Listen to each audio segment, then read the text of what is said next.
किसी गांव में एक बहुत बड़ा जमींदार रहता था जिसका नाम मुल्क शेर मोहम्मद था। अल्लाह ने उसे बेशुमार नामतों से नवाज रखा था। वो माल व दौलत में अपने इलाके का कोई सानी नहीं रखता था।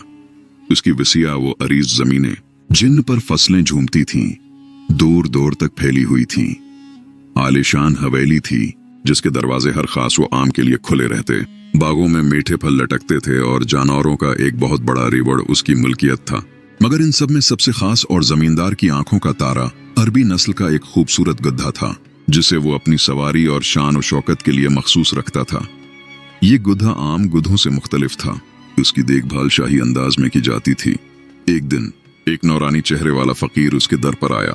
जमींदार की बेलूस मेहमान नवाजी से फकीर बहुत खुश हवा और उसने उसे एक ऐसा नायाब इल्म देने की पेशकश की जो सदियों में किसी एक को नसीब होता है, जानवरों की जबान समझने का इल्म। फकीर ने मुस्कुराते हुए एक संगीन शर्त भी रखी। ऐ जमींदार, ये इल्म दुनिया का नायाब तरीन राज है। अगर तूने उस राज को किसी इंसान पर जाहिर किया तो तेरी जान चली जाएगी। मुल्क शेर मोहम्मद को ये पेशकश सुनकर जैसे दुनिया की सबसे बड़ी दौलत मिल गई हो। एक लम्हे की भी ताखीर किए बगैर उसने फकीर से वादा कर लिया कि वो जिंदगी भर ये राज किसी पर जाहिर नहीं करेगा। फकीर ने एक खास दुआ पढ़ी, पानी पर दम किया और जमींदार को पला दिया। इल्म मुंतकिल हुआ और फकीर वहां से चला गया। अब जमींदार दुनिया के हर जानवर की बातें आसानी से समझने लगा था।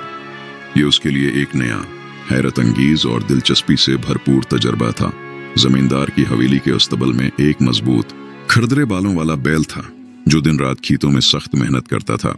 उसके बराबर में वही अरबी नस्ल का नुखरे वाला गुधा बंधा हुआ था। जमींदार ने अपनी सवारी छोड़कर सबसे पहले उन दोनों की गुफ्तगू सुनने का फैसला किया। एक दिन जमींदार अपने कमरे की खिड़की से उनकी गुफ्तगू सुन रहा था। बैल ने दिन भर खेतों में हल चलाते हुए शाम को लौटा था और अब उसे सिर्फ सूखा भूसा खाने को मिला था। दूसरी तरफ गुधा आरामदा जगह पर बैठा था और उसे हरी घास और चने खिलाए गए थे। बैल ने गले की भारी आवाज में कहा, आवा मेरे भाई, मैं बहुत थक गया हूं। सारा दिन सूरज की तपिश में हल खींचता रहा और अब टांग में भी शदीद दर्द हो रहा है। मुझे कुछ दिन आराम चाहिए। गुद्धे ने अपने नाजुक अंदाज में गर्दन हिलाते हुए जवाब दिया, जैसे कोई बड़ा मंसूबा बता रहा हो। देख भाई, इसमें कौन सी बड़ी बात है। कल जब हल वाला तुझे जोतने आए तो तू जमीन पर लेट जाना, बीमार बन जाना, कोई चीज खाना मत।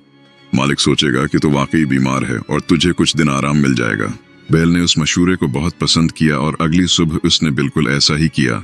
जमींदार ने बैल की हालत देखी तो उसे छोड़ दिया, मगर वो मुस्कुराया और अगले ही दिन उसने उसी अरबी नस्ल के गुधे को हल में जोतने का हुक्म दे दिया। अब गुधा हरी घास और चने भूल गया। वो पसीने में नहाया, सारा दिन मालिक के हाथ से लाठियां खाएं और मट्टी में लथपथ होकर बेमुश्किल उस्तबल वापस पहुंचा।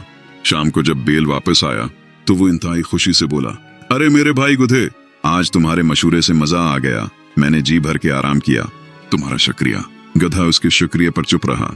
अपने दर्द में पछताता रहा कि ये कैसा मशूरा दे दिया जिससे अपनी ही शामित आ गई। अगले दिन भी वही सजा गुधे के हिस्से में आई। वो एक बार फिर हल में जुता। सूरज उस दिन पहले से भी ज्यादा आग बरसा रहा था और मिट्टी उसके थके हारे बदन से बुरी तरह चमट गई थी। हर कदम पर उसके दिल में यही ख्याल आता था, आवा, काश मैंने कल वाला मशूरा न दिया होता। ये मुफ्त का मशूरा मेरी जान लिए जा रहा है।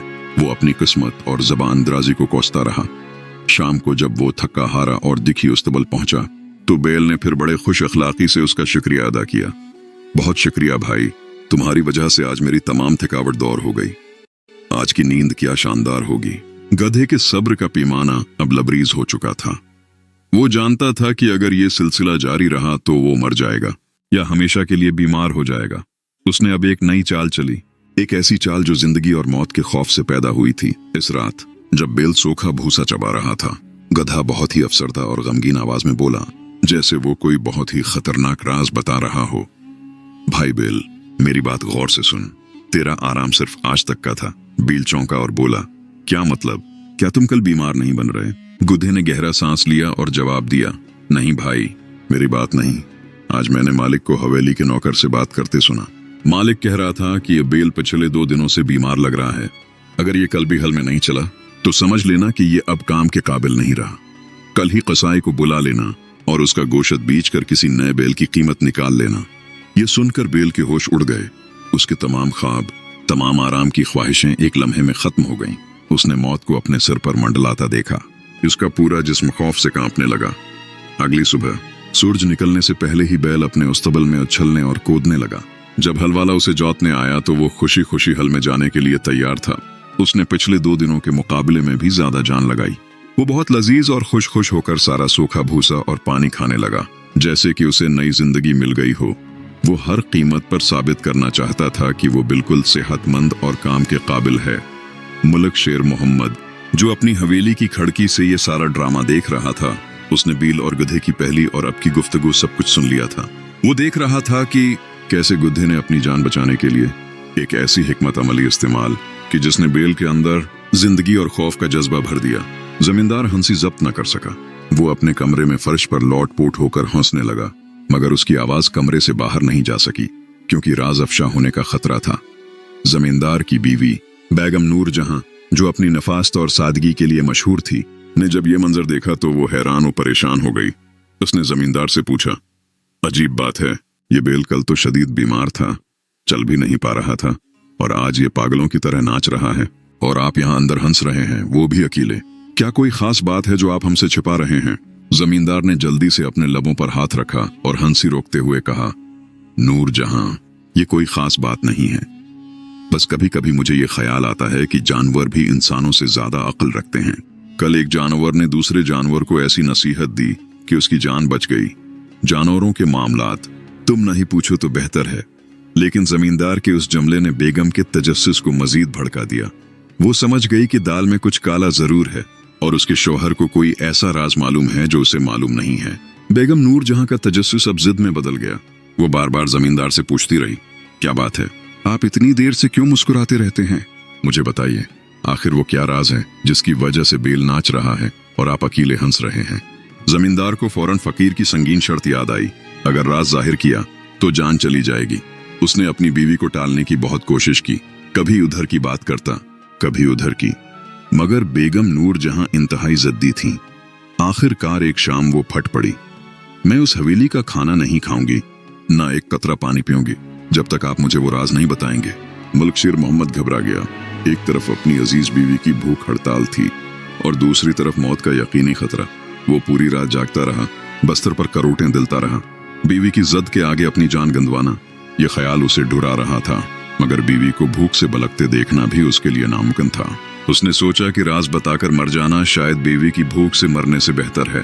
सुबह होते होते उसने राज बताने का फैसला कर लिया। उसने तैयारी शुरू कर दी, वुजू किया और इस राज को आखिरी बार अपने अंदर महफूज करने की कोशिश की। सुबह का वक्त था। जमींदार जब गसल के लिए तालाब की तरफ जा रहा था तो उसकी नजर मर्गों के बाड़े पर पड़ी।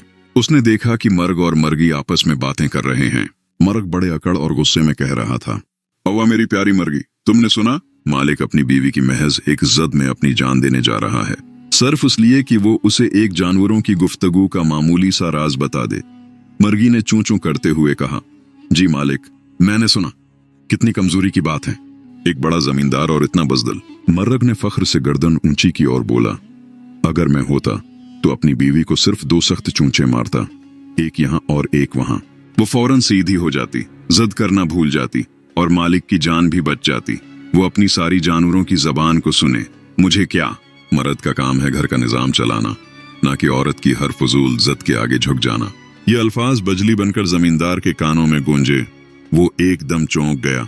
उसने सोचा, ये तो मर्ग भी मुझसे ज्यादा अक्लमंद है। एक मामूली परिंदा अपनी जान बचाने और घर का निजाम चलाने का तरीका जानता है, और मैं एक बड़े जमींदार होकर अपनी बीवी की एक मामूली सी जिद के आगे अपना कीमती राज और अपनी जान गिनवाने जा रहा हूँ। शेर मोहम्मद को अपने फैसले पर सख्त शर्मिंदगी हुई। वो फौरन वहीं खड़ा हंस पड़ा, एक जबरदस्त खलखलाती हंसी। उसने फैसला कर लिया था कि वो राज नहीं बताएगा, बल्कि एक सबक सिखाएगा। वो हंसता हुआ एतमाद से भरपूर कमरे के अंदर आया। उसके चेहरे पर खौफ की बजाय मुस्कुराहट और अक्लमंदी थी। बीवी ने जमींदार का नया एतमाद देखा तो परेशान हुई। वो बोली, अब तो राज बताना ही पड़ेगा, मैं भूख से मर रही हूँ। जमींदार बोला, मगर उसके लहजे में अब सख्ती और फैसला था। मैं तुम्हें राज बताऊंगा, मगर एक शर्त है, पहले तुम वादा करो तुम घबराओगी नहीं और ना ही फिर मुझसे कोई फजूल जिद करोगी। बेगम नूर जहां ने फौरन वादा कर लिया, जी नहीं घबराऊंगी। तब जमींदार ने मर्ग और मर्गी वाली सारी बात मुकम्मल तफसील के साथ अपने मखसूस अंदाज में बीवी को सुना दी। उसने एक एक लफ्ज दोहराया, खासकर मर्ग के वो जुमले, अगर मैं होता तो अपनी बीवी को 2 चोंचे मारता, सीधी हो जाती। जब जमींदार ने मर्ग वाली बात सुनाई तो बीवी का चेहरा शर्म से लाल हो गया। वो महसूस कर रही थी कि किस तरह एक मामूली मर्ग ने उसकी फितरत, उसकी जिद और उसकी गलती को पहचान लिया है। उसे बहुत शर्म आई कि उसने अपने शोहर की जान को खतरे में डाला। जमींदार ने हंसकर लेकिन मोहब्बत भरे अंदाज में अपना फैसला सुनाया। देखा, अगर मैं राज बताता तो मेरी जान चली जाती। एक मर्ग ने मुझे अक्ल दी कि बीवी की हर फजूल जिद के आगे नहीं झुकना चाहिए। बातें और बाज राज हमेशा छुपाना ही बेहतर होता है। खामोशी अक्लमंदी की सबसे बड़ी निशानी है। बेगम नूर जहां ने फौरन सिर झुका लिया और खाने की तरफ बढ़ गई। उसने न सिर्फ अपनी गलती तस्लीम की बल्कि अपने शोहर के राज की अहमियत भी समझ गई। बेगम नूर जहां शर्मिंदा हुए और उन्होंने अपने शोहर से वादा किया कि वो आइंदा कभी ऐसी फजूल जिद नहीं करेंगी जिससे उनके खानदान की जान खतरे में पड़े। इस दिन के बाद इनकी इज़्दवाजी जिंदगी में एक नया एहतराम और समझदारी पैदा हुई। मुस्तकबिल में बेल और गुद्धे ने भी इस वाक़ये से एक बहुत बड़ा सबक सीखा। बेल ने समझा कि आराम तलबी और काम से जी चराना कितनी बड़ी मुसीबत ला सकता है, और गुद्धे ने सीखा कि किसी के मामले में बिलावजा दखल देना और मशूरा देना अपनी ही मुसीबत का सामान बन सकता है। उन्होंने भी फैसला किया कि वो आइंदा सिर्फ अपने काम पर तवज्जो देंगे और खामोश रहेंगे। मलिक शेर मोहम्मद की ये कहानी पूरे गांव में फैल गई, लेकिन किसी को ये पता नहीं चला कि उसने ये राज कहां से सीखा था। वो बूढ़ा हुआ मगर उसके लबों पर हमेशा यही बात रही, अक्लमंद वही है जो अपनी जबान और अपने राज पर काबू रखे।